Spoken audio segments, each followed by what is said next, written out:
Messieurs, dames, bienvenue dans Actu Débat sur la 97.1. Actu Débat qui reçoit pour vous ce vendredi Firmet Tekoago, journaliste chroniqueur politique.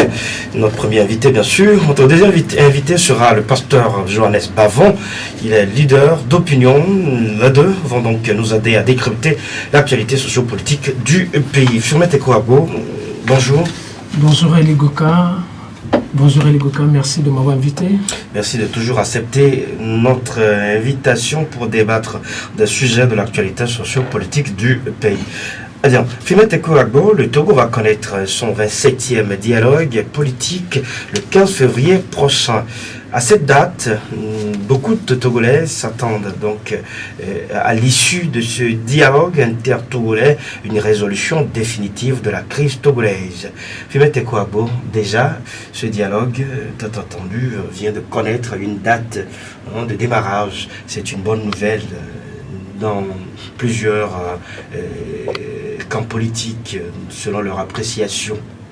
Et bien sûr, ça doit être une bonne nouvelle, parce que nous avons intérêt à ce que la crise perdure. Si ceux-là qui parlent du Togo, si ceux-là qui disent que les Togolais ne mangent pas à leur faim, et ces Togolais souffrent et n'arrivent pas à s'en sortir avec $1 par jour, c'est ceux-là qui marchent dans les rues. C'est un constat réel, Firmet Tekoago. Bien sûr, c'est ceux-là se disent les Togolais souffrent et qu'on demande à ce que eux tous s'asseyent autour d'une table. S'ils n'acceptent pas ou s'ils n'acceptaient pas, je me demanderais pourquoi crient-ils que ça ne va pas. Donc, tout le monde a intérêt à ce que cette crise-là prenne fin et que le Togo puisse bien se porter. Tout le monde a intérêt à dialoguer, à parler du Togo. Tous les bords ont intérêt à ce que des résolutions ou des propositions ou des propositions intéressantes soient faites, ce qui pourrait engager le Togo sur une voie véritable de développement. Le Togo a besoin d'évoluer. En réalité, plus rien ne doit bloquer le Togo, parce que le Togo a tellement souffert des choses, quelquefois anodines, quelquefois de petites attitudes ont bloqué le Togo pendant des années. Des situations que nous avons connues dans ce pays, ces situations pouvaient être réglées, mais on les a laissées perdurer. Et aujourd'hui, ces situations reviennent. Je pense que tout le monde a intérêt à ce qu'une solution idéale soit trouvée à cette situation que nous vivons depuis un certain moment pour que les Togolais puissent vaquer librement à leur occupation. Mais toujours est-il que tous ceux-là qui vont aller au dialogue, qu'ils aient à l'esprit l'intérêt général, l'intérêt supérieur de la nation. Que les gens ne vont pas au dialogue. Bien sûr, ce sont des politiciens, il doit y avoir des calculs politiciens. Mais que les gens ne vont pas au dialogue juste pour dire moi, je dois être président demain. Non. Qu'on mette au centre des discussions l'intérêt général, le Togo. Qu'est-ce que nous pouvons faire pour que le Togo puisse véritablement être engagé sur la voie de développement? Qu'est-ce que nous pouvons faire pour que le Togo puisse véritablement évoluer? Qu'est-ce que nous pouvons faire pour que les institutions soient véritablement développées? Qu'est-ce que nous pouvons faire pour que l'administration soit fondamentalement réformée? Qu'est-ce que nous pouvons faire pour que l'armée puisse être encore plus réformée? Qu'est-ce que nous pouvons faire pour que tous les Togolais mangent à leur faim? Qu'est-ce que nous pouvons faire pour que les projets sociaux puissent marcher dans ce pays? Qu'est-ce que nous pouvons faire pour que le Togo puisse avoir toujours une bonne image à l'international? Ce qui aurait pour conséquence le fait d'attirer les investisseurs au pays. Qu'est-ce que nous pouvons faire pour le Togo? Que les gens ne vont pas au dialogue juste parce qu'il y a des primes ou juste parce que on ne veut pas être à C92 parce qu'il y a un chef d'État qui est là et il doit partir et on doit venir lui succéder. Il faut sortir de cet esprit pour pouvoir évoluer. Eh bien, Firmet Tekoago, l'agenda de ce dialogue n'est pas encore défini, du moins par le gouvernement togolais. Mais là, on connaît déjà quand même les revendications qui sont toujours au menu de la plateforme de la coalition 14. On note donc le retour à la Constitution de 1992 dans sa version originelle. On note également le vote de la diaspora. On note le scrutin uninominal à 2 tours. Et voilà ce qui est dans la besace de la coalition 14 qui participe donc ou qui va participer à ce dialogue. Oui, monsieur Okapo, ces revendications, nous allons les passer en revue. Prenons la Constitution de 92. S'ils vont au dialogue pour parler de la Constitution de 92, c'est une bonne chose. Mais qui ne pense pas que le pouvoir qui est en place pourrait l'accepter? Pourquoi affirmer? Est-ce que vous êtes le pouvoir? Mais je ne suis pas le pouvoir, je suis en train de raisonner. Écoutez, M. Kouka, vous m'avez demandé de donner mon point de vue par rapport à un certain nombre de choses. Allez-y. Et il faut que je me mette un peu à la place des deux camps pour voir ce qui peut marcher, ce qui ne peut pas. Qu'est-ce qui pourrait empêcher? C'est la question que je voudrais poser. Parce qu'est-ce qui pourrait empêcher le pouvoir d'accepter donc un retour définitif à la Constitution de 1992 dans sa version originelle? Il y a un esprit qui est caché derrière cette revendication. C'est-à-dire, on retourne à la Constitution de 1992 et la conséquence immédiate, il faut une assemblée démission. Il doit partir. Il doit partir. Et aucun chef d'État au pouvoir qui a été élu et qui a été à une élection avec l'opposant principal ne peut jamais accepter cela et quitter le pouvoir. Ce n'est pas possible. Cette revendication est irréaliste. De même, il faut évoquer ou relever ceci. Nous avons toujours dit que ce que l'opposition revendique, en ce qui concerne le retour à la Constitution de 92, mais c'est comme nous sommes, le monde n'est pas encore en train d'évoluer. Ça ne s'est jamais produit dans aucun pays. Qu'est-ce qui se passe souvent dans des moments de crise profonde? Soit on dissout l'Assemblée nationale, soit on dissout toutes les institutions de la République, on fait disparaître la Constitution. Si dans des situations de crise profonde, on dissout la Constitution. Surtout dans des situations de coup d'État. De coup d'État. Par exemple, quand le général Léa Déma était arrivé au pouvoir, il avait dissous une Constitution. Donc cette Constitution n'avait plus existé, n'avait plus le droit de citer.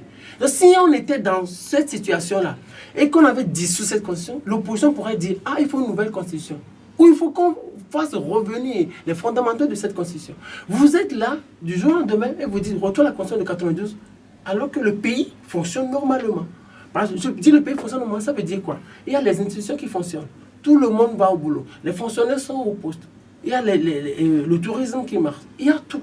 Donc, le pouvoir qui est en place va se dire, et ceux-là qui suivent, la communauté de personnes qui suit, mais va se dire, il y a quel problème? Et vous voulez un retour à la Constitution de 1992. Ça ne peut jamais se passer. Ça ne peut jamais être accepté. C'est comme il y a un problème en France aujourd'hui, et vous allez demander aux Français, retourner à la version originale, de la Constitution du 4 octobre 1958. Qui cela devait être la solution? Écoutez, ça ne s'est jamais passé dans aucun pays. Le monde est en train d'évoluer. Regardez, la Constitution de 1958 en France a été élaborée. C'était une conséquence de la Deuxième Guerre mondiale.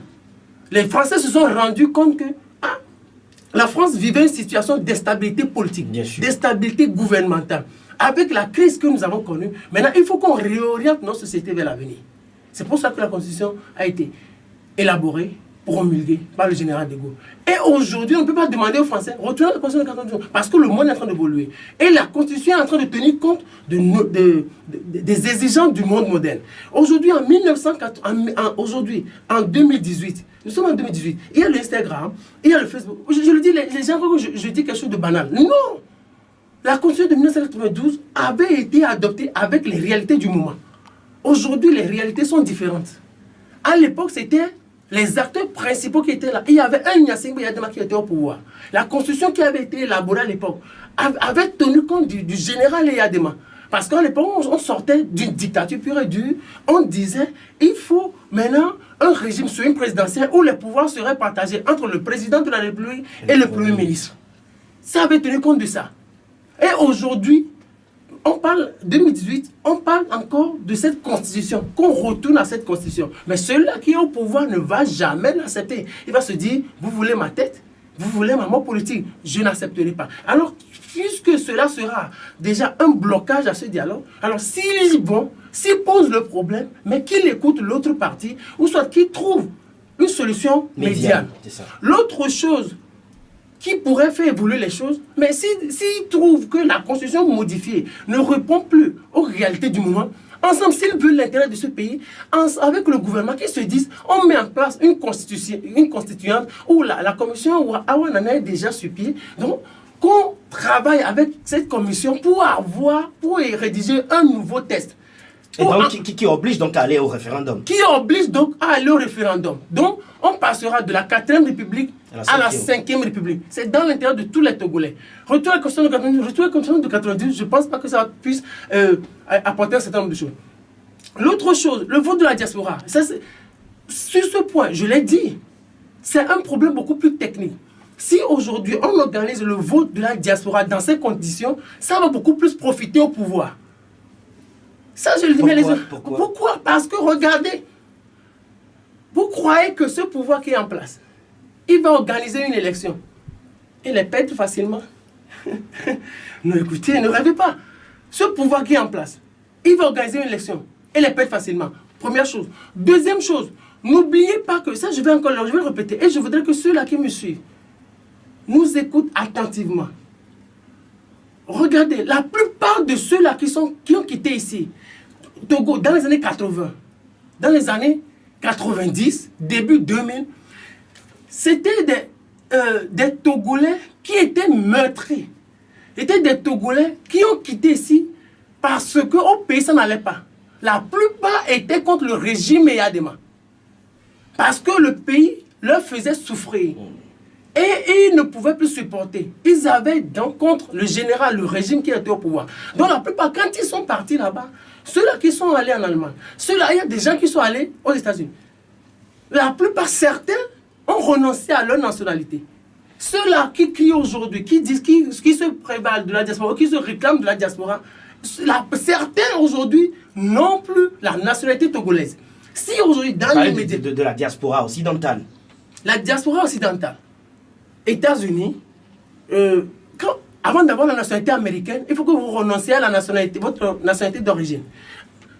Et c'est le serment que vous prêtez. Quand vous voulez avoir la nationalité allemande, il faut que vous renonciez à la nationalité togolaise. C'est obligatoire. Allez au ministère de la justice togolaise. Vous aurez toutes les informations. Si on organise aujourd'hui cette élection, ceux-là qui sont en Allemagne, peut-être la plupart ne pourraient aller voter. Parce qu'ils ne sont plus Togolais. Parce qu'ils ne sont plus Togolais. Parce qu'à un moment donné de leur vie, ils ont renoncé à la nationalité togolaise. L'autre chose, c'est le côté temps et c'est le côté moins, c'est le côté matériel. Regardez, c'est un truc de pédagogie que nous sommes en train de faire. Regardez, supposons qu'on organise le vote de la diaspora à Munich. Alors qu'il y a des Togolais à Hambourg, à Berlin. On dit c'est tel jour. Est-ce que vous êtes sûr que tous les Togolais là pourraient faire ce déplacement le même jour là pour venir voter? Vous connaissez les Togolais? Mais ça dépendra. Ça dépendra. Ça dépendra de leur agenda, de leur... Supposons que nous sommes aux États-Unis. On organise le vote de la diaspora à Washington. Alors qu'il y a des Togolais à Denver. Il y a des Togolais à New York. C'est des distances. Il y a des Togolais à Miami. Est-ce que vous êtes sûr que tous les Togolais pourraient se déplacer le même jour? C'est des choses à étudier. Qu'est-ce que je voudrais faire? Mais cela ne pourrait pas constituer, firmer quand même des paramètres pour ne pas donner ce droit de vote. Non, je n'ai pas dit. Non, je n'ai pas dit. Je dis quand il va s'agir de discuter de cela au dialogue, il va falloir étudier tous ces paramètres-là. Il ne suffit pas de dire, oui, on vous accorde le droit de vote. Sinon, c'est l'opposition même qui va encore crier. Qui va dire non, les Togolais n'ont pas pu aller voter parce qu'on les a empêchés, parce qu'il y a ci, parce qu'il y a ça. Parce que le taux de participation ne sera pas élevé. Le taux de participation, les gens qui seront appelés à voter, on ne les trouvera pas. Donc, s'il va s'agir de discuter de ce point au dialogue, il va falloir que l'opposition tienne compte de tous ces paramètres. Il y a déjà plusieurs Togolais qui sont au Ghana. Il y a plusieurs Togolais qui sont au Bénin. Plusieurs Togolais qui sont au Cameroun. Plusieurs Togolais qui sont ici au Burkina Faso. qui n'ont peut-être pas la carte nationale. Alors, mais... La carte nationale d'identité. La carte nationale d'identité, c'est des situations qui profitent beaucoup plus au régime. L'opposition ne sait pas à quel jeu elle joue. C'est des situations, si on organise le vote de la diaspora aujourd'hui, c'est des situations qui profitent beaucoup plus au régime. L'opposition ne mesure pas tous ces paramètres. Alors, pour éviter des problèmes à l'avenir, sur la table ou à la table de discussion, qu'on tienne compte de tous ces paramètres. Si on arrive à trouver le problème technique, le problème matériel, le problème temps, si on arrive à régler tout cela, je pense que le jour où on adoptera le vote de la diaspora, je pense que le problème sera réglé. Sinon, si on ne tient pas compte de tout cela, on demande au gouvernement le vote de la diaspora et le gouvernement l'accorde, du jour au lendemain, il y aura encore problème. L'autre chose sur laquelle je voudrais insister, c'est quoi? C'est la libération des prisonniers. Il faut que le gouvernement accélère les choses pour que les Togolais qui sont détenus dans cette crise-là puissent recouvrer leur liberté. Vous savez, le président de la République, il est le magistrat suprême de la République.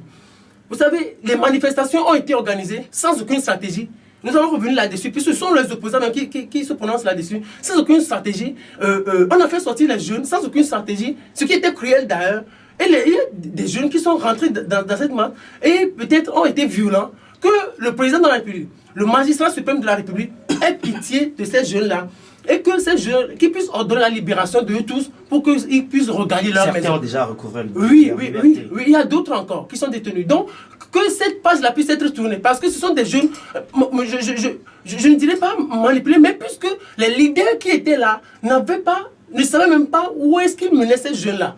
Donc, que le président de la République, je dis, ait pitié de ces jeunes en sa qualité de magistrat suprême de la République. Qu'on puisse libérer ces jeunes-là et que cette page-là puisse être tournée et que le Togo puisse être rendu pacifique. Donc, à vous comprendre, les préalables dont parle l'opposition, la coalition 14 notamment, ces préalables peuvent être discutés donc, à la table de négociation, à la table du dialogue. À la table de négociation, à la table du dialogue. Mais l'autre partie des détenus, c'est la question des incendies. C'est une question fondamentale. C'est une question, moi je le dis, c'est une arme politique puissante pour le régime. Donc c'est une affaire politico-juridique. Non, je ne voudrais pas donner de substantif ou de qualificatif. je voudrais juste dire que c'est une arme politique puissante pour le régime. Vous savez, dans tous les pays, il y a des situations pas posées. Le régime garde cette affaire-là pour coincer les gens. Le régime est là. Et cette affaire-là, vous croyez que le régime, du jour au lendemain, va dire monsieur, libérez les détenus des incendies et le pouvoir va libérer facilement. Non. Ils sont là. Et c'est une arme politique pour les régimes. Si les opposants veulent l'embêter peut-être un peu, on va peut-être sortir encore cette affaire-là. C'est la politique. Donc, s'ils veulent discuter de cette affaire, qu'ils aillent le faire et que tous les paramètres soient étudiés. Et que cette affaire-là puisse être bouclée. C'est tout ce que je peux dire par rapport à cette affaire. Parce que c'est une affaire très lourde sur laquelle je ne voudrais pas trop me prononcer. Maintenant, ça, c'est le début du drame. Oui. Mais ça, tout ce que nous venons de dire, je n'appelle pas ça réforme. Non. Ce n'est pas ça qui va faire évoluer le pays, M. Goka. Non. Donc vous pensez que les réformes politiques n'auront pas d'impact sur la situation socio-économique du pays? Non, M. Goka. Quand on parle de réforme, il faut réformer fondamentalement la société togolaise. C'est pour cela que ceux-là qui vont au dialogue doivent être des gens qui maîtrisent un certain nombre de choses par rapport à ce pays. Vous savez, la plupart... 1990 a fait naître des politiciens.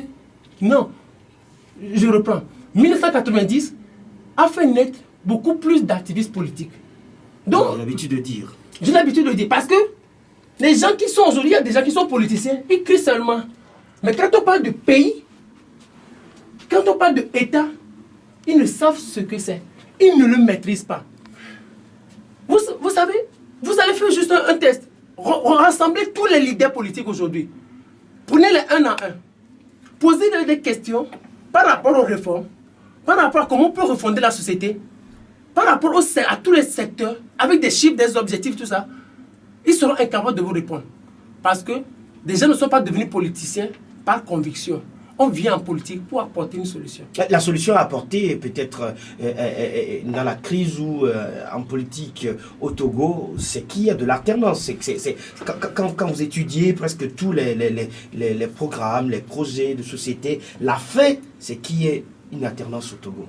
Non, écoutez, moi je ne suis pas contre l'alternance. Nous parlons d'État. Je ne voudrais pas brûler les étapes ce matin, mais regardez par exemple.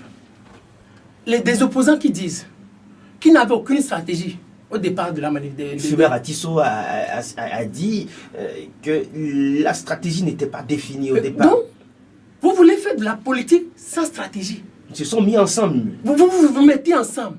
Et vous faites sortir des enfants qui consomment, comment on les appelle? On a vu des images. Des excitants, comment on les appelle? Ce qui les excite là, le tramadol. Le tramadol qui consomme ces genres de choses. D'après les informations du ministère de la Sécurité. D'après les informations du ministère de la Sécurité. Et on a même vu certaines images qui ont circulé sur les réseaux. Oui, c'est ça. Et vous faites sortir des enfants sans aucune stratégie face à un pouvoir, face à un régime qui est prêt à tout pour conserver son pouvoir. Vous savez, mais je me demande si ceux-là qui se réclament opposants ou qui se disent qu'ils sont opposants savent ce qu'ils ont fait durant ces 5 derniers mois. Vous n'avez aucune stratégie. Vous dites seulement, Togolais, sortez. Togolais, sortez. Mais nous sortons pour aller où? Vous n'avez aucune stratégie. Et vous demandez aux Togolais de sortir. Alors que ce régime-là est prêt à tout pour conserver son pouvoir. Donc, vous ne savez pas si on peut tuer les gens. Vous ne savez pas si on peut blesser les gens. Vous ne savez pas si on peut arrêter et mettre les gens en prison. Vous n'avez aucune de ces stratégies pour pouvoir les limiter, les définir. Et bizarrement, les gens sont morts. On a blessé les gens et les gens sont en prison. Vous n'avez aucune stratégie. Et vous voulez que... Ça, c'est les propos de Fulbert Atisso. Mais quand vous écoutez d'autres de la coalition, ils disent qu'ils ont une stratégie. Oui, qui vous a dit ça, M. Goka? Dites-le ici. Dites-le, M. Goka. Qui vous l'a dit? Mais des responsables quand même de la coalition s'inscrivent en faux contre ce que quand même... Qui disent quoi? Mais Fulbert Atisso a parlé au nom de la coalition. Parce qu'il n'y avait pas de stratégie de départ. Il parlait au nom de la coalition. Il n'avait aucune stratégie. Il parlait de son expérience au sein de la coalition. et il n'y avait aucune stratégie. Vous faites sortir des gens comme ça. Vous savez, et on tue des gens. Mais écoutez, cette attitude est cruelle et criminelle. Parce qu'on fait de la politique. Mais les gens peuvent y laisser leur vie. Des gens sont morts gratuitement. Les gens en ont laissé d'ailleurs. Les gens peuvent mourir facilement face à ce régime-là qui est prêt à tout pour conserver le pouvoir. Mais c'est criminel. Mais c'est cruel. Et regardez, ça veut dire, vous, ce pan qu'on vous donne, ce pan de liberté, pour exercer votre droit politique, vous n'arrivez pas à le maîtriser. Et vous pouvez parler de État. Mais, monsieur, vous êtes sérieux? Regardez. Vous, ce pan politique, ce pan de liberté qu'on vous donne, vous n'arrivez pas à l'exercer fondamentalement, à définir une stratégie de lutte, une stratégie de manifestation, pour dire d'ici 1 mois, si on n'arrive pas à obtenir ceci, on passe à cette étape. Si on n'arrive pas à obtenir ceci, ou on fait un repli stratégique, vous n'avez aucune stratégie et vous voulez prendre le pouvoir. Quelle communauté internationale va vous confier le pouvoir? Ça n'existe pas. Nous, on va vous soutenir, pas confier le pouvoir. Oui. Le pouvoir se confie à travers les urnes. Oui, vous savez, les résultats des urnes égale intérêt économique. Retenez-les. Les résultats des urnes égale intérêt économique. Les résultats des urnes ne signifient pas pour souveraineté populaire. Ça n'existe pas. Regardez. Quelle communauté internationale va vous soutenir devant cette situation? Vous n'avez aucune ordre politique. Vous ne savez pas là où vous allez. Des gens viennent avec des milliards. Vous savez combien les Chinois investissent en Afrique chaque année? 200 milliards. Vous savez combien l'Union européenne investit en Afrique chaque année? 140 milliards de dollars. Vous savez combien les États-Unis investissent en Afrique chaque année? 70 milliards de dollars. Donc, eux, ils sont là. Leurs milliards sont en jeu en Afrique, au Togo. Et ils vont vous appeler. Vous qui n'avez aucune stratégie, vous qui ne savez même pas là où vous allez, venez, on vous confie le pouvoir. Vous blaguez? Il n'y a pas de pouvoir politique. Il n'y a que le pouvoir économique, M. Goka. Donc, rapidement, vous qui n'avez aucune stratégie, on vous confie le pouvoir. C'est pour cela, à la table de discussion, on aura besoin des gens qui peuvent proposer des choses sérieuses pour ce pays. Pas des gens qui peuvent venir dire, ou juste dire, Faure Gnassingbé doit quitter le pouvoir, il a fait déjà plus de 2 mandats, il doit quitter le pouvoir. Non, ce n'est pas ça. Puisqu'il faut réformer la société. Et parce que même si Faure Gnassingbé va quitter le pouvoir, on va dire, mais après nous, comment le pays pourrait continuer à vivre? Comment le pays pourrait continuer à être gouverné? Après eux, les acteurs d'aujourd'hui. Et après eux, les acteurs d'aujourd'hui. Quand ils sont allés à Paris, vous savez ce qui s'est passé? Mais ils ne l'ont pas dit. Alpha Condé les a pris un à un. On te prend, tu proposes ce que tu peux faire. Qu'est-ce qu'il faut? On te laisse le pays aujourd'hui. Qu'est-ce que tu nous proposes? On a pris ceux-là qui étaient là. Je ne voudrais plus les citer. On les a pris un à un. Mais après, Alpha Condé a rendu compte à Macron. Il dit, mais ils n'ont aucune offre politique. Et les chefs d'État ont eu peur. Se dit, mais si on confie le pouvoir à cette opposition-là, le pays pourrait basculer. La préfort n'a pas été préparée. La Faure Gnassingbé n'a pas été préparée. C'est pour cela que la communauté internationale soutient toujours le président togolais, qui est toujours là. Parce que la préfort n'est toujours pas préparée. Donc, il faut aller au dialogue. Et s'il va falloir parler de la situation de Faure Gnassingbé, peut-être ce sera en dernière position. Ce qui serait intéressant et vital pour le pays, il faut maintenant proposer des choses pour ce pays-là. C'est pour cela. Très rapidement. Il faut des gens qui ont déjà eu à exercer le pouvoir dans ce pays. Il faut des gens qui maîtrisent profondément l'administration publique. Nous allons en parler très bientôt. Il faut des gens il faut des militaires aussi. Leurs propositions, parce qu'on ne peut pas faire le pouvoir, on ne peut pas exercer le pouvoir sans l'armée. Ce n'est pas possible. Vous savez, parce que le président de la République est le chef suprême des armées. Si l'armée américaine n'avait pas accepté Barack Obama n'aurait jamais été président. Ça, c'est donc dans les coulisses. Eh bien, Firmin Teko Agbo, nous sommes rejoints donc par notre deuxième invité, le pasteur Johannes Bavon. Avec le pasteur Johannes Bavon, nous allons voir exactement qu'est-ce qu'il nous faut au cours de ce dialogue. Firmin Teko Agbo, en tant qu'analyste politique, a fait des propositions. Pasteur Johannes Bavon, bonjour. Bonjour. Eh bien, pasteur Johannes Bavon, je le disais dès l'entame de cette émission, le Togo va connaître son 27e dialogue politique. Ce sera le 15 février prochain. La grande question dans l'opinion nationale est celle de savoir que faire donc pour un dialogue politique réussi cette fois-ci. Et avec vous, est-ce qu'on peut savoir exactement qu'est-ce que les acteurs politiques aujourd'hui, ou quelle contribution citoyenne donner, quelle est la contribution citoyenne qui pourrait donner une chance de réussite à ce dialogue annoncé? D'accord, merci. Donc, avant de répondre à la question fondamentale, je voudrais tout de suite dire qu'il faudrait que les Togolais sachent que les dialogues que nous avions connus sont différents de celui-ci. En quoi? Oui, de par le cadre, de par le contenu et de par la portée des manifestations qui ont abouti à ce dialogue aujourd'hui. Qui nous conduisent à ce dialogue. Parce que les dialogues d'antan, il y avait effectivement des manifestations, il y avait des contestations qui ont conduit à ces dialogues-là, mais ces manifestations n'ont pas connu tant d'ampleur comme celle-ci, parce que à l'époque, il n'y avait pas de réseaux sociaux. À l'époque, l'utilisation des réseaux sociaux n'était pas si rampante. Donc, mais cette fois-ci, la contestation au Togo est connue de partout le monde. Donc, lorsqu'on a annoncé le dialogue, il faut reconnaître tout de suite que le monde entier a ses yeux rivés sur le Togo pour voir ce que ça va donner. Là, pour cela, il faudrait que les acteurs prennent une conscience que ce n'est plus un linge sale qu'on est en train de laver en famille. Ça, c'est un linge sale qu'on est en train de laver en public, quoi. C'est plus, on dit, dialogue inter-togolais, etc. Mais la vérité, c'est que c'est un dialogue qui est suivi par le monde entier, qui est suivi par toute l'opinion de la scène internationale.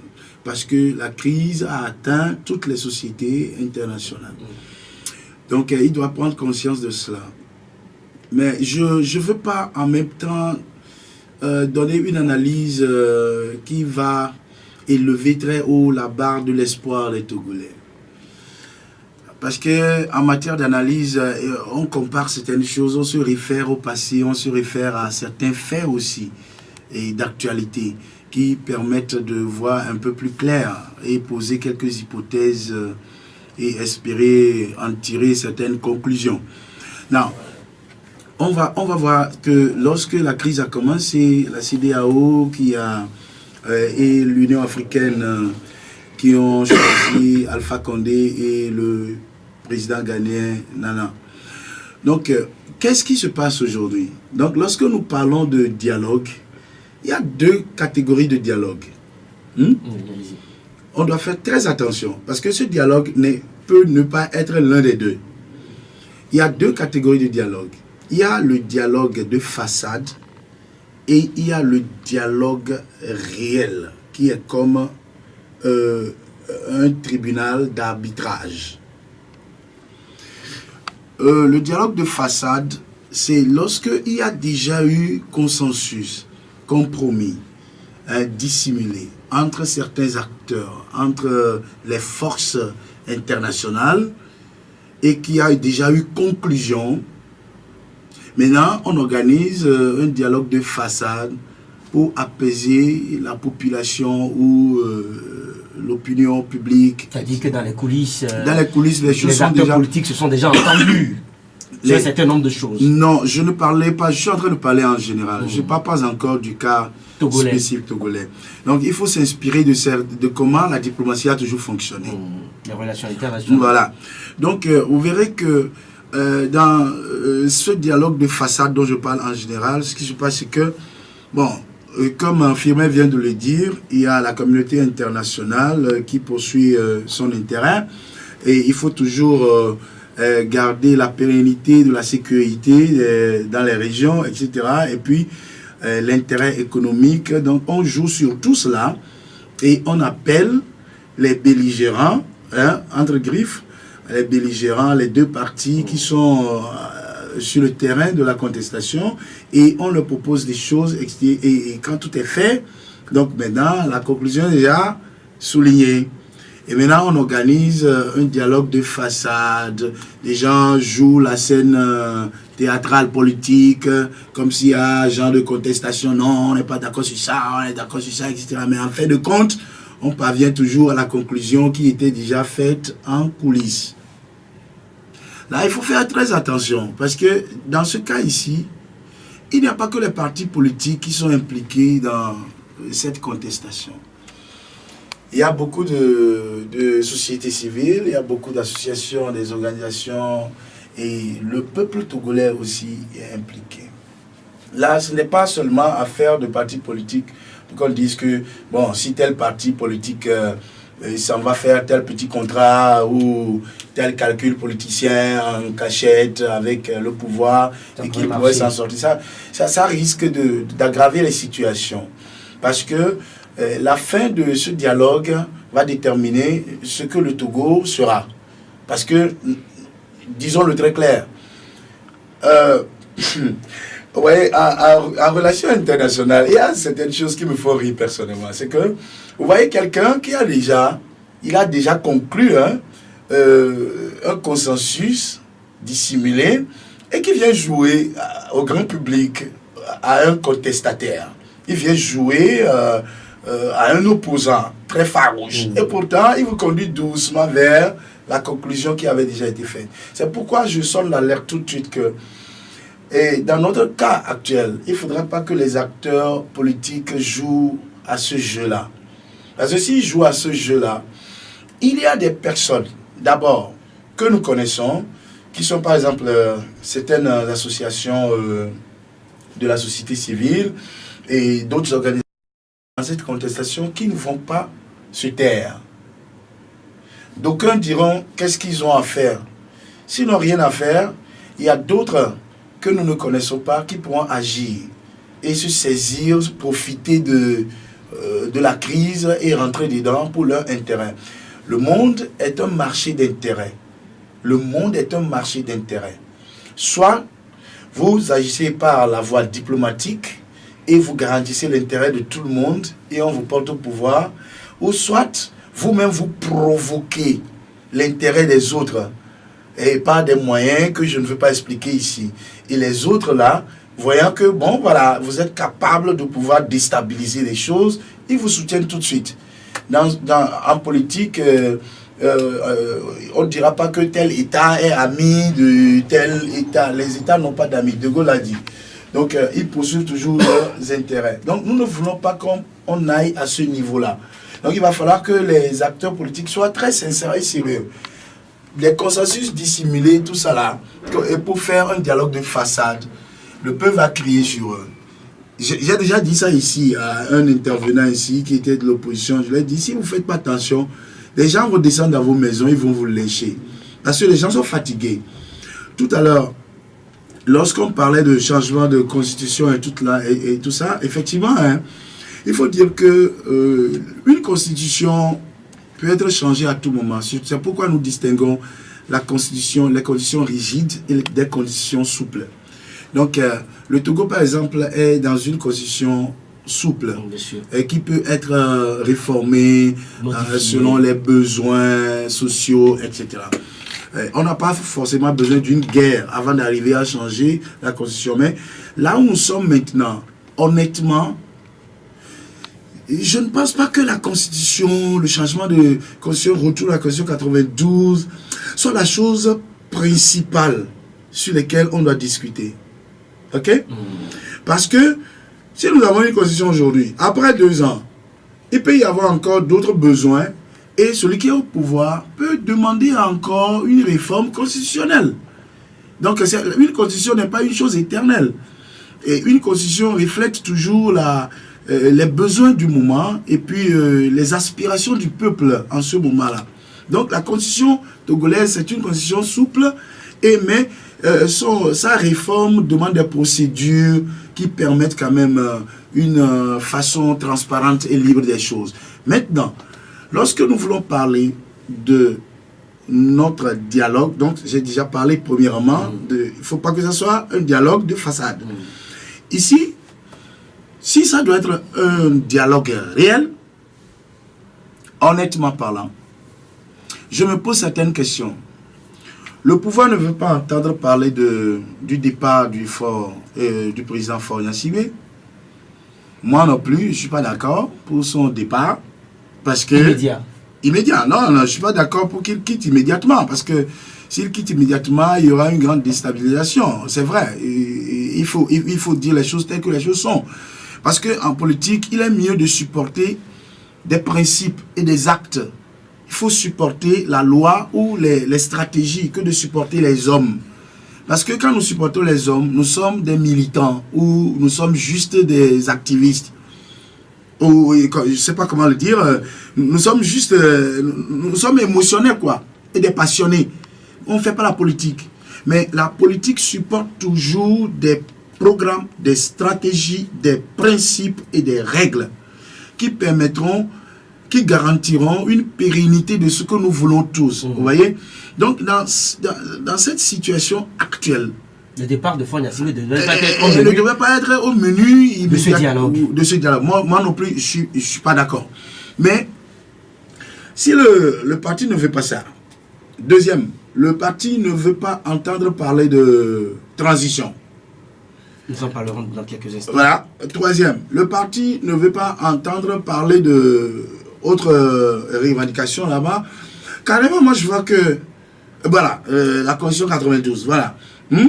Donc, carrément, qu'est-ce que le parti va vraiment accorder à l'opposition aujourd'hui? L'opposition doit définir quand même, doit commencer par définir un plan B au cas où le pouvoir s'érige contre toutes ces propositions. C'est en cela qu'il faut que nous soyons sincères en tant que habitants de la même maison appelée le Togo. Et sincérité, être sincère comment? Voilà. Et ce combat, ce bras de fer pour gagner, pour être le victorieux, ne permettra rien dans ce dialogue.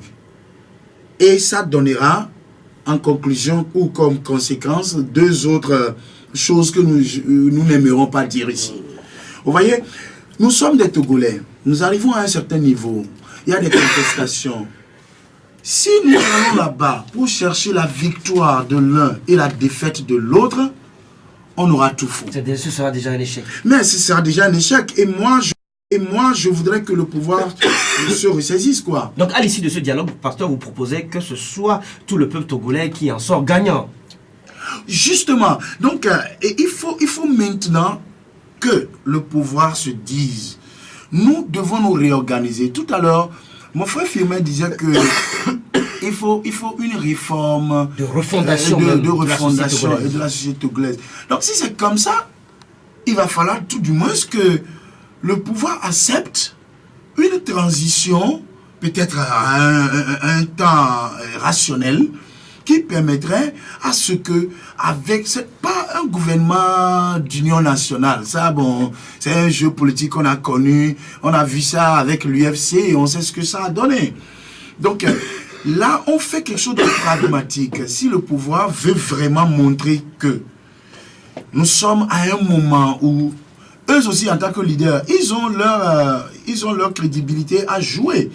Le monde entier est en train de nous regarder maintenant. Regardez, il y a quelque chose qui m'a étonné la dernière fois. Il y a eu des sanctions qui ont été prises contre la Guinée-Bissau, contre certains acteurs là-bas. Et qui a pris ces sanctions? Qui l'a signé? Qui l'a signé? C'est notre chef d'État, en tant que président de la CEDEAO, qui a agi parce que les gens n'ont pas respecté les accords signés. Alors cela le met en une position sur la scène internationale, une position de responsabilité. Ils doivent comprendre ça. Si vous arrivez à donner des sanctions aux autres parce qu'ils n'ont pas bien fait, cela veut dire que vous-même, vous devez bien faire. Et donc, dans ce dialogue, il faut absolument que le pouvoir, très important, se dise, nous devons aller vers quelque chose de constructif. Et ce quelque chose de constructif demande obligatoirement qu'on aille à une transition, quel que soit combien d'années cela prendra. Nous sommes en une transition de 3 ans ou de 4 ans. Avec cette transition, le gouvernement de transition va décider, ok, nous allons mettre fin à cette session parlementaire, nous allons réorganiser ceci, et avec les constituants, on va maintenant mettre en place un test, ou etc. Ou si c'est le test qui a été projet de loi que le gouvernement avait présenté la dernière fois, c'est ça qui doit revenir. Tout ça là, ben, ils vont à un dialogue, ils ne vont pas à un travail de projet de loi. Ils ne pourront pas discuter sur le projet de loi. Ça ne marche pas comme ça en relations internationales. Ils vont parler sur les cadres généraux. Ce qui sera fait, ce qui ne sera pas fait. Vous voyez? Alors, de ce côté-là, il faudra que le dialogue évite 4 choses. Voilà. Le dialogue doit éviter d'abord la vengeance. C'est-à-dire le désir de vouloir voir l'autre perdre, le désir de le voir punir, le désir de le voir pourchasser, le désir de le voir même détruit. Si nous allons dans ce sentiment-là, on ne s'en sortira avec rien.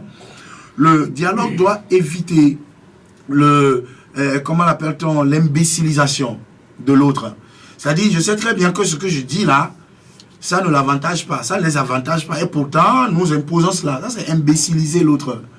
Il faut que le dialogue évite ça. Et le dialogue doit, en troisième position, éviter le ventre, l'intérêt personnel. Il ne faut pas chercher à ce que ce soit moi qui gagne, mon parti qui gagne. Il ne faut pas que cette logique de le pouvoir veut conserver le pouvoir, le parti veut conserver le pouvoir à tout prix. On n'est plus au 19e siècle. Le monde a changé. Moi, je veux bien que le chef de l'État reste au pouvoir, mais qu'on fasse les choses autrement. Nous devons faire les choses autrement. Ce bras de fer-là, c'est vrai, le pouvoir aujourd'hui est face à une opposition qui a une apparence de faiblesse, qui n'arrive pas à vraiment à conquérir le pouvoir. Mais il n'y a pas que cette opposition, hein. Il n'y a pas que, ne soyons pas dans l'illusion, il n'y a pas que cette opposition. Il y a d'autres personnes qui cherchent des intérêts dans ce pays, mais qui n'arrivent pas encore à y avoir assez. Et donc, qui pourrait profiter de la situation? Qui pourrait profiter de la situation et prendre la place de l'opposition. Aujourd'hui, on ne voit pas Tikpi, mais il peut y avoir d'autres Tikpi demain, et qui ne s'appelleront pas Tikpi. Ça, c'est la politique, et ça, c'est ce qu'on appelle la réelle politique. Donc, nous devons faire très attention à tout cela. Donc, quatrième position, il faudrait obligatoirement éviter le jeu d'enfantillage qui consiste à montrer à la fin du dialogue que c'est nous qui avons gagné. Nous les avons gagnés. Mais ces 4 sentiments-là ne vont pas à un dialogue. On va à un dialogue d'idées, à un dialogue de stratégie ensemble, à un dialogue... Parce que j'ai entendu quelqu'un dire que les médiateurs auront un grand travail à faire. Les médiateurs n'auront pas grand travail à faire. Ils vont vous proposer ce que vous voulez faire de votre pays. C'est à vous de choisir. Hein. Est-ce qu'ils vont proposer, ils vont les écouter et peut-être... Oui, en médiation diplomatique, voici ce que je passe. Il y a 2 sortes. Lorsque nous parlons de médiateur, c'est différent de quelqu'un d'autre qui est... bon, j'oublie un peu le mot. Donc, le médiateur, lui, il vient, il vous écoute. Il prend vos côtés, vos doléances. Il prend les doléances des 2 côtés. Et quand on vous rassemble, d'abord le 15, c'est pas le jour là qu'on va vraiment parler des choses. Et eux, ils vont prendre leurs doléances, ils les rassemblent et on met maintenant un ordre de jour. Dans cet ordre de jour, il faudra maintenant que les médiateurs leur disent, vous voyez ce que vous avez dit là, voici les effets, voici ce à quoi ça va vous mener, vous ne pourrez pas obtenir ceci à cause de ceci et de cela.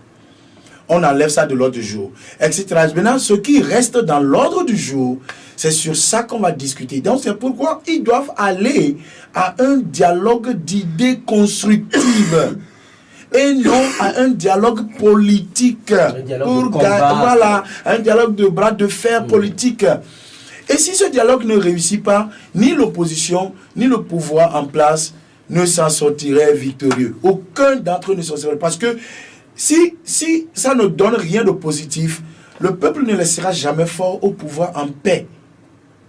Si c'est l'opposition qui sort positive et qui sort victorieuse, de la même manière, unir ne laisserait jamais l'opposition en paix. Donc, ça va se substituer tout le temps, quoi. Donc, il faudrait qu'on aille à quelque chose de construit. Et moi, je pense que la bonne idée en cela, c'est que si vous voulez vraiment prouver que nous sommes civilisés et que nous pouvons avancer comme les autres peuples, et que nous ne cherchons pas seulement un intérêt à prouver que c'est moi qui ai fait un parti, construit un parti pendant 50 ans, et que ça a duré pendant 50 ans, on a été au pouvoir le plus longtemps, parce que ça, c'est trop ridicule, ce n'est plus de notre temps maintenant, et que nous voulons avancer à quelque chose. Le chef de l'État ne doit pas partir, il doit rester au pouvoir et organiser une transition avec l'opposition, le gouvernement en place actuel, qui est constitué seulement en grande majorité des gens de son bord. Voilà, ils doivent être dégagés. Lui s'assoit avec son premier ministre. Ils choisissent dans les 2 bords des compétences. Et maintenant, eux, ils mettent en place des organes, des commissions qui vont travailler ensemble avec eux. Si c'est sur 2 ans, si c'est sur 3 ans, rien ne force le pouvoir à aller à une transition de 3 mois. Eh bien, Firmin Tekou Agbo, le dialogue annoncé, la date est connue. L'autre polémique qui suscite débat sur les réseaux sociaux et partout dans la presse, c'est qui seront les acteurs à ce dialogue, qui sont les invités à ce dialogue. Et quand vous écoutez donc ceux de la coalition 14, ils estiment que seuls les responsables ou les partis de la coalition pourraient donc être invités à ce dialogue. Quand vous écoutez d'autres partis politiques, ils pensent, ils souhaitent que ce dialogue soit inclusif. Je parle de Agbome Kodjo, de Jerry Tama, d'Abbas Kabwa. Oui, avant de revenir à ces acteurs-là, je voudrais parler encore du contenu de ce dialogue-là. Allez-y, très rapidement. Oui, vous savez, il y a des tests qui ont été proposés. Je le répète, nous l'avons dit ici, il y a la commission Awanana qui a fait un travail. Il y a les conclusions de l'atelier du H-Kroon. Il y a une bonne partie des recommandations de la CBJ qui sont là. Et chaque volet a proposé des réformes dans ce pays, dans tous les compartiments de ce pays. Je pense que quand il s'agira d'aller au dialogue, et quand on sera au dialogue, ce qui sera important, c'est qu'on fasse sortir tous ces tests-là, qu'on les mette au menu de ce dialogue-là, et qu'on en discute, domaine par domaine. Je pense que c'est ce qui fera avancer le pays. Qu'on oublie l'intérêt personnel ou l'intérêt partisan, qu'on pense au pays et à l'intérêt général. Et c'est ce qu'a dit le pasteur tout à l'heure. Et je pense que c'est comme ça peut évoluer. L'autre chose, vous voulez parler des acteurs. Vous savez, ce qui a toujours tué dans ce pays, c'est la politique d'exclusion. On veut montrer à la face du monde qu'on est sain. Alors que quelquefois, on est loin de l'être. Il ne faut pas se cacher des choses. On parle du dialogue togolais, inter-togolais. On parle du dialogue qui concerne tous les Togolais. Mais de quelle légitimité certains se prévalent pour dire nous devons être les seuls à être invités à ce dialogue? Vous, M. Goka, vous pouvez aussi demander à être associé. Parce que vous êtes Togolais, vous êtes journaliste. Parce qu'on va parler de vous, on va parler de nous tous. Donc si tous les Togolais veulent aller à ce dialogue, alors que tous les Togolais aillent à ce dialogue, il va falloir juste définir la représentativité à ce niveau. Donc, mais une fois, Yassine a dit que ce ne sera pas une conférence. Ce ne sera pas une conférence nationale bis, mais que tous les partis représentatifs sur le terrain, les partis actifs qui ont eu à se prononcer sur le dialogue, les partis qui ont eu à se prononcer sur les réformes, les partis qui ont eu à se prononcer sur l'intérêt du pays, soient associés. Regardez par exemple, vous savez, j'ai dit, le pouvoir veut discuter avec des gens qui sont capables de discuter et des gens qui sont capables de faire des propositions alléchantes. Parce que le pouvoir a fait un travail déjà avec toutes les commissions et avec tous les comités, avec toutes les réunions que nous avons connues. Donc le pouvoir a déjà des tests. Donc si vous êtes opposant, vous venez avec peut-être des tests contraires et on va échanger et on va essayer de faire une certaine synthèse.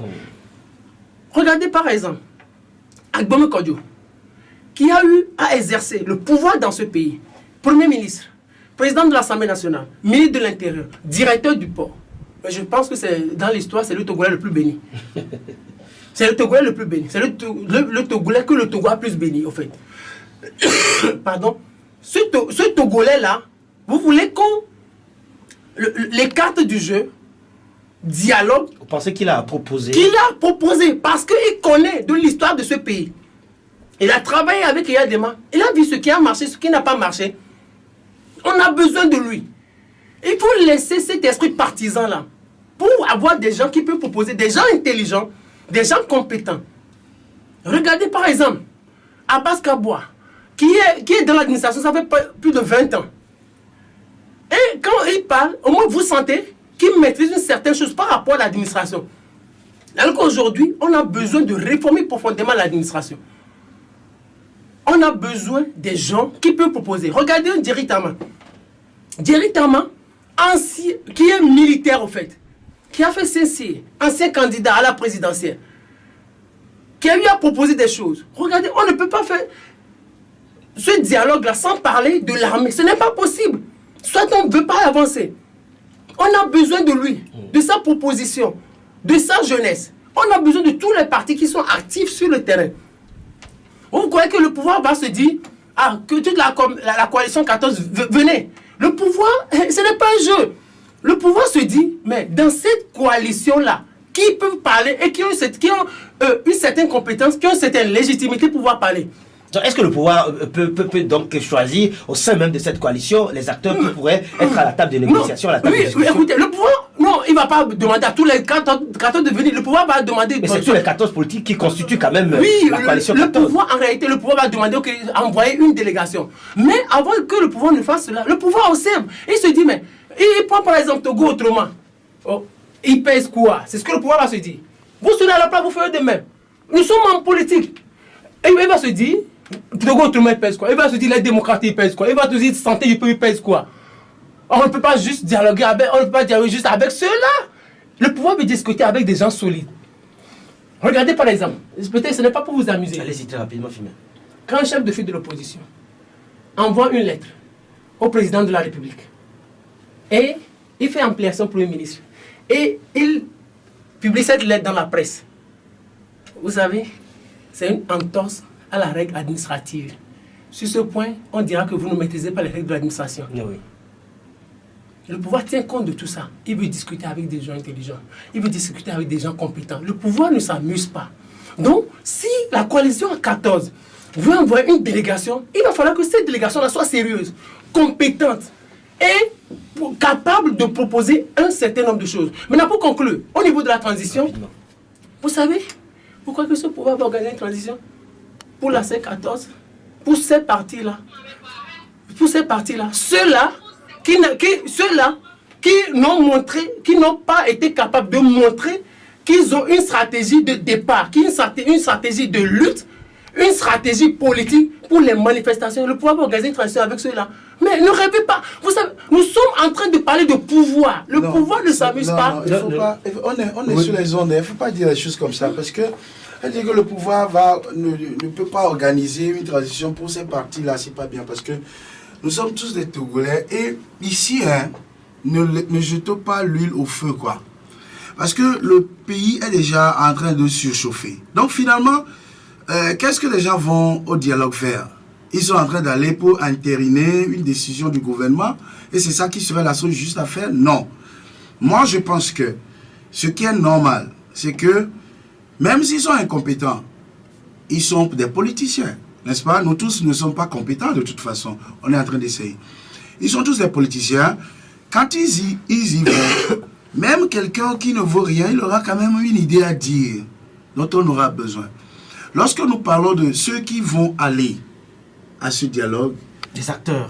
les acteurs, en effet, tout le monde qui a agi sur la scène politique togolaise, quel que soit son bord, et qui désire bien aller, pourquoi il ne serait pas là? Et donc, vous pensez que ce dialogue ne devrait exclure personne? Non, ça devrait exclure personne. Parce la que coalition 14 pense que le dialogue devrait se dérouler, se tenir entre elle et le pouvoir. Écoutez, la chose c'est que la contestation qu'il y a eu n'était pas une contestation d'un parti. Ce n'était pas le monopole de quelqu'un. C'était une contestation populaire. Et lorsque quelqu'un doit parler de qui sera exclu, celui qui sera exclu, il est togolais ou il n'est pas? Est-ce qu'il est politicien ou il n'est pas? Il est acteur sur la scène politique. Quelle que soit son opinion, il a le droit d'avoir son opinion. Si quelqu'un est modéré, il est politicien. C'est pas parce qu'il est modéré que lui sera jeté dans une poubelle. C'est pas parce que quelqu'un est radical qu'il sera jeté dans une poubelle. Donc on ne doit pas du tout écarter qui que ce soit. Tout le monde vient.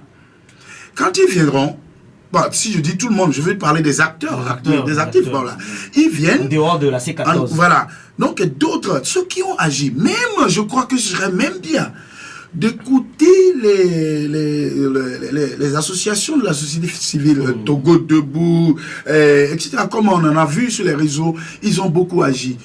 Ils peuvent venir avec leur délégation, même si c'est deux personnes. Ils peuvent faire des propositions également. Ils peuvent faire des propositions parce que c'est notre maison. C'est notre maison. Et quand ça brûle pour tout le monde. Ça ne brûle pas que pour les politiciens.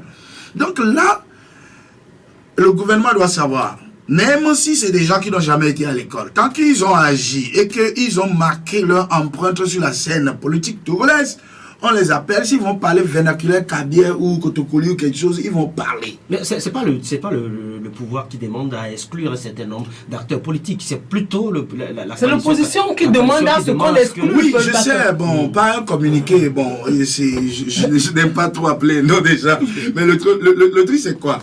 C'est le gouvernement.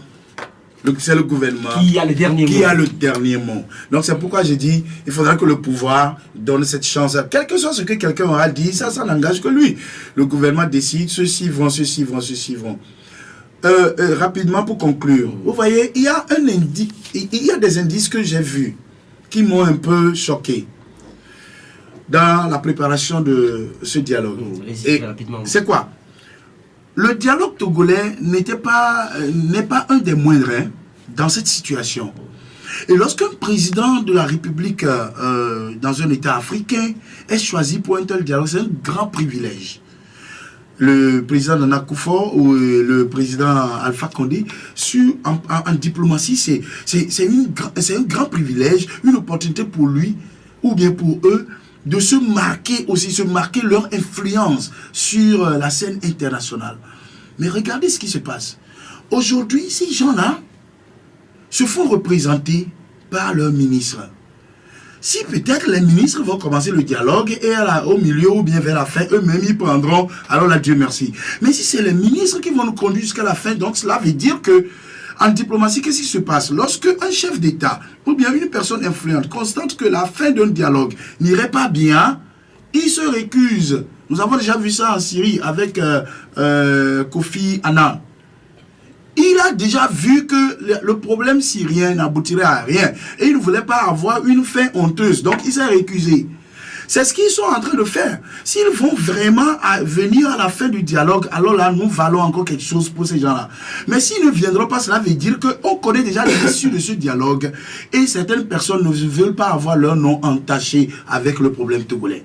En tout cas, ils représentent leurs États. Et oui, c'est pour conclure. Qu'est-ce que j'essaie de démontrer? Vous savez, il ne faut pas aller à ce dialogue avec des esprits figés pour dire c'est ce que nous allons exiger. C'est pour cela que je parle de la transition. Le pouvoir est dans sa logique. Ne l'oublions pas. Et je le dirai toujours, le régime est dans sa logique de conservation du pouvoir. Donc quand vous le braquez avec l'esprit de transition en disant oui, nous voulons une transition. Et cette transition, tout le monde sait que ça va déboucher sur l'alternance. Sur l'alternance, parce que c'est l'objectif final quand même. Oui. Et ça a été clairement exprimé par les proposants. Vous parlez de Togo. Quand ils disent oui, qu'ils le veuillent ou non, on aura l'alternance, on veut une transition, le régime va être braqué. Et il sera toujours braqué. Et la crise sera toujours là. Et la situation sera toujours tendue. Qu'on y aille. Pas avec l'esprit de transition, mais avec l'esprit, avec l'intérêt général pour voir ce qu'on peut proposer. Oui, pasteur, pour voir ce qu'on peut proposer pour ce pays. Qu'on n'y aille pas à ce dialogue pour dire non, nous voulons que vous quittiez le pouvoir et qu'on organise avec des prêt-à-porter. Oui, avec prêt-à-porter, on dit nous on vient avec l'esprit de transition, vous devez quitter, il doit y avoir l'alternance après ce dialogue. Le pouvoir ne bougera pas, c'est ce que j'essaie de dire. Je ne veux pas cacher ce que je pense. Le pouvoir qui est là ne veut pas partir maintenant. Alors s'il va falloir la mener à partir, ce sera une négociation sur un certain nombre d'années, rassurer ceux-là qui sont en France, les rassurer, leur dire nous sommes tous Togolais. À un moment donné, vous avez dirigé le pays pendant 50 ans. Il faut donner la chance à d'autres aussi. Mais nous n'allons pas vous poursuivre après. Nous vous proposons ceci, cela. Peut-être qu'il faut nécessairement qu'on fait tellement. S'il faut nécessairement dire, laissez-moi encore le temps de faire un mandat ou encore quelques années au pouvoir, le temps de rassurer mes partenaires, le temps de préparer des choses, alors ce sera fait. Mais si on y va avec l'esprit de transition, vous deux quittez après le dialogue, ça va être compliqué. Ne se disent pas dans un dialogue. Hein. Ce que tu dis là, c'est la réelle politique. Ça se dit pas dans un dialogue. C'est un coulisse du dialogue. Quand on n'entend pas. C'est des passerelles. C'est des passerelles. Quand on n'entend pas public, mais des choses qu'on dira dans les coulisses, et alors on sortira ça. Après, on va organiser des choses pour montrer aux yeux de l'opinion internationale que le pouvoir, que du jour au lendemain, il y aura l'alternance au Togo. Mais si on y va avec l'esprit de transition, le pouvoir va être braqué et ça va être encore dur pour les Togolais. L'essentiel, c'est pour les Togolais, c'est qu'à la fin de ce dialogue, nous puissions avoir une résolution définitive de la crise sociopolitique togolaise qui dure depuis des années. Merci à vous, Firmin Teko Agbo, d'avoir accepté de débattre de tous ces sujets avec Lucie. Merci beaucoup, Eli Goka, je vous dis, c'est un honneur. Aujourd'hui, j'ai eu le privilège de discuter avec un homme de Dieu. Je dis que ce vendredi est béni pour moi, tout ce week-end est béni pour moi. Merci beaucoup, pasteur, je suis honoré. Merci également à vous, pasteur. Merci. Eh bien, c'est la fin d'Actu Débat sur la 97.1. Merci de nous avoir suivis ici à Lomé Partout à l'heure. Merci à Rapide Degueur pour l'assistance technique au micro. Eli Klim Goka, donc à nous, c'est bien moi. Au revoir et prenez très bien soin de vous. La vie est une chance, mieux une grâce. On va aller pas la voler. Ce mot, il motive.